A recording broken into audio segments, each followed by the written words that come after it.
Hi guys, welcome back to my channel. In this video, this is the most requested question in the comment box, that whether we should opt for a job while studying parallelly. Is it really wise to do that? And I think I'm a good person to tell you this because I'm doing the same, and I'll tell you both pros and cons. So keep watching. Let's get started. People usually opt for jobs for three reasons.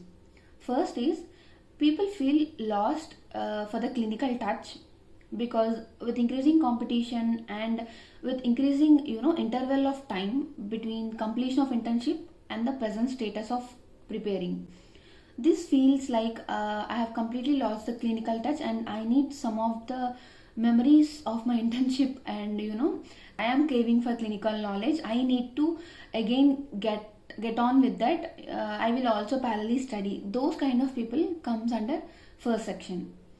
And second set of people are those who are in need and who have to look after their family and whose family require his or her help.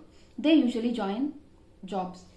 And third reason is people feel very overwhelming by sitting at a place and studying for 10 to 14 hours a day.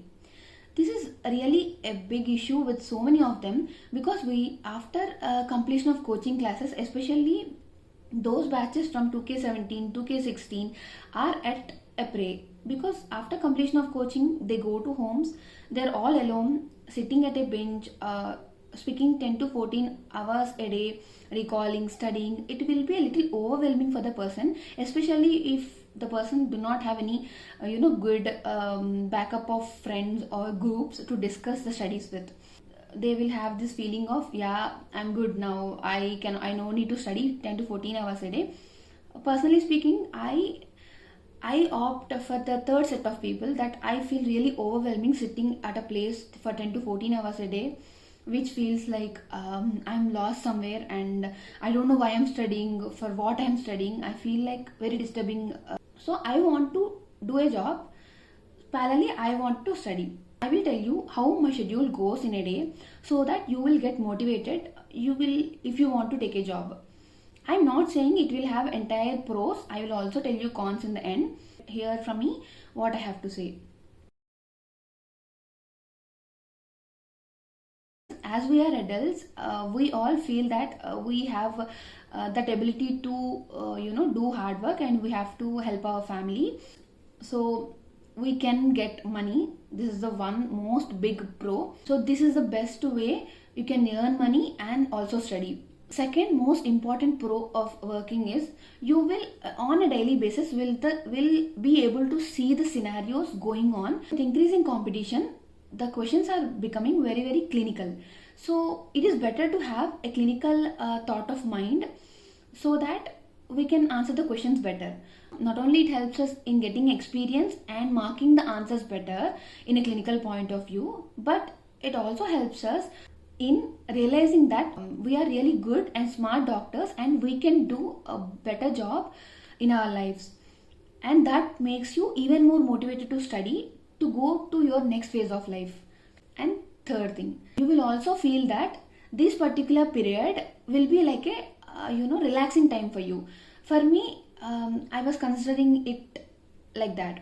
I will tell you how my schedule goes and you will understand how it is doing and working for me. First thing in the morning, after Neet PG 2024, I have started preparing for PG 25. So early morning I'm waking up at 4:30 a.m. I am doing a live class from 5 a.m. to 6 a.m. Sometimes it can go up to 6:30 a.m. in YouTube itself. If you haven't watched, or if you want to cope up with consistency just like me, you can join my live sessions in YouTube. So 5 a.m. to 6 a.m. is the time usually I keep to myself entirely to studying. Usually I keep that period to do active recall, because it's like you are near at Brahma Muhurta and you will really get to have a good memory at that time. So I will suggest you to study, wake up at that time while so many are sleeping at that time. It will be helping not only for your memory and also Gain a good motivation that you have already completed 1 to 2 hours even before the day has completely yet started. And after that, what I'll do was 6:30 to 7 I'll have this little warm up because I'll really have a big day all along. And after that I will get freshed up, have some breakfast, pray for some time, 5 to 10 minutes. It's the least we can give, at least a day. And then I'll sit and study for 1 more hour again. So my 2.5 hour study session is completed and get over with in the morning session itself. After that I go to my job from 10 to 4 o'clock.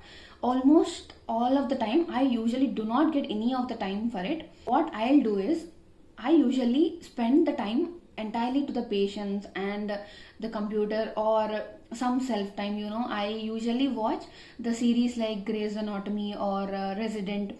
These will motivate you to become much more doctor, but one thing is you have to control yourself, not more than 1 episode a day. That is even that is a big deal, but because we can't control on series, at least 1 episode a day is okay. After that I'll take a 10 minutes power nap in the afternoon itself because I'm getting up at 4 o'clock. Just to revise this choti copy in between the timings if I get to have that 5 to 10 minutes itself. I will study from 5:30 to 8:30. It will almost be a 3-hour session. And after that 8:30 itself I will have my dinner because I won't usually eat late at night. And after 9 I keep on studying till 10:30 to 11 o'clock. That is a 2-hour session. So total 2 hours in the morning and 3 hours in the evening, total 5 hours here, and 2 hours at night, 9 to 10, 10 to 11. That is making up to 7 hours a day, which is a good enough amount, I feel, if you are consistent in your studies, not skipping in between.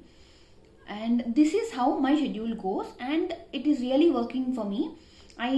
If you are a person who cannot take multiple tensions in your brain, it is not for you, I can say, because I am now gonna tell you what are the cons of joining in a duty. First thing, even sometimes I was burned out of the stress I am having at work. Sometimes I feel, these government sectors do not have a proper chair. I always thought that I will somehow will be landed upon cervical spondylitis after these exams and job. So that is a very big con because you will have this burnouts, especially in the days of big amount of people running in your OPD. That is a very biggest con because you have to come and sit again in your room, in your study table to do the 7 hours of study. So it will be almost 14 hours of sitting at a stretch at a table. If you are working in a private hospital and if you are going for surgeries, it is well and good. If you are sitting at a OPD just like me, then it would be a real hectic work you will feel. I hope you can do that.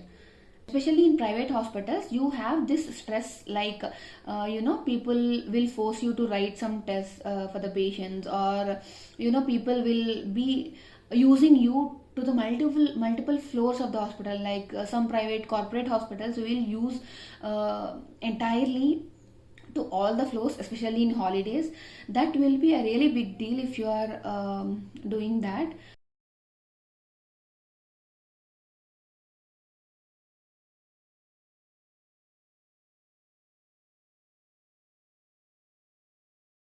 And I hope I was able to address all the concerns regarding a job which I feel are important to you to know. Some people are joining ULPAMTA. Guys, please understand here. I am doing a weekly inspection of the people who have joined in the group and who are not consistent. I have been deleting them. So you have to wait patiently until any persons who are not consistent. If all the people are consistent, I cannot do anything. I'll try to create another group, but I cannot increase the group number beyond 50. If you have any idea how to increase the group number in ULPAMTA, I will also check it in YouTube once again, and I'll let you know how to increase the group, or if the vacancies are available, or I'll create another group for you. All you have to do is consistent, wait patiently, sit at your place and study. I hope this video on job and study will really help you in your life to make a decision whether to take it or not. And thank you so much for watching. Until next time, bye bye.